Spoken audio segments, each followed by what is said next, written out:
Now, where should I begin? The beginning, the middle, or the end? Should I begin now, or maybe I'll start later, as I seek the heart of something greater? Maybe I should start with something deep, seeing how I find it difficult to even sleep.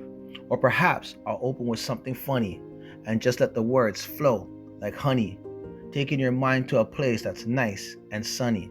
Well, if I do proceed, then what should I proceed with? Should I discuss the disgrace I try to hide on my face? Or how I constantly swallow my pride while the whole world takes me for a ride? What if I speak about how my life feels rough like the skin of an alligator?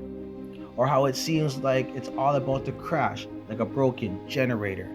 Should I enlighten you and talk about being lost and confused, asking myself, what am I to do? Realizing that being broke is just one big joke, taking the words right out of my throat.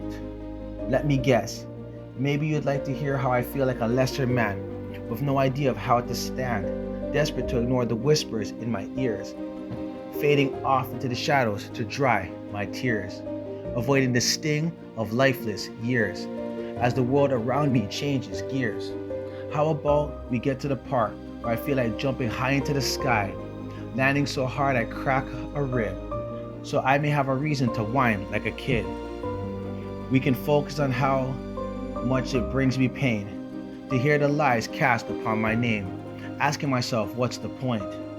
In being a father, I hardly see my daughter, fighting hard and diving deep to stay humble like a group of sheep, living a life that's about to crumble, and like a broken table, I just trip and stumble.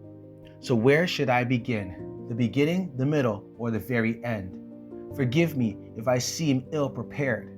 As you can see, it's hard to share that in which I keep so close, because this tattered old notebook contains all my hopes and greatest fears, which is why I hold it so deep and near.